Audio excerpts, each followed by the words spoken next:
Tides have the potential to revolutionize green energy because they are a consistent source of power regardless of the time of year or the weather. Hi, I'm Natalie Dell'Immagine, and I'm going to be talking about renewable energy and specifically harnessing tidal power. So between the coasts of Nova Scotia and New Brunswick, Canada, lies the Bay of Fundy. It is unique in that it has a bore tide, which means that the water level change from low to high tide is up to 55 feet. For most bodies of water, it would be only 3 feet. The water in the bay oscillates like water in a bathtub, and the period of oscillation is about 12 hours. And then, because it is a diurnal tide, the tidal period for the bay is also about 12.5 hours.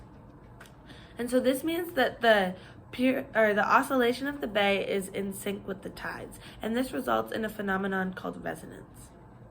This resonance means that the bay has tremendous power potential, and with every pass of the tide, 115 billion tons of water pass through the bay. So as Nova Scotia transitions to green energy, companies have marked this location as a perfect spot to test and develop their solutions to harness this tidal power. One such company is Sustainable Marine, who has been working over the past 10 years to develop a solution to this energy. And unfortunately, all their past designs have been unsuccessful as they have been torn up by the powerful current.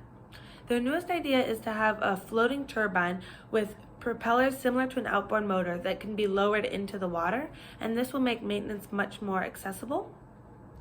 And then these propellers will be mounted onto a turret so that the turbine can align with the tide in order to produce the maximum amount of energy possible.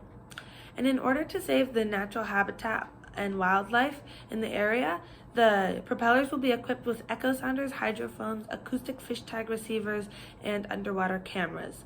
And to my knowledge, no fish have yet been harmed in testing. And then the turbine will be secured in the bay so that boats and wildlife can pass around without too much difficulty. And then if the project is successful, it will bring power to 3,000 homes in Nova Scotia and will reduce carbon dioxide emissions by 17,000 tons per year. So if this is successful, it will push Nova Scotia to the forefront of the transition to renewable energy and will make them a role model for other countries to follow.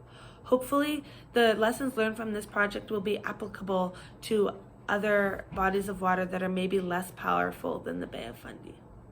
Here are my works cited.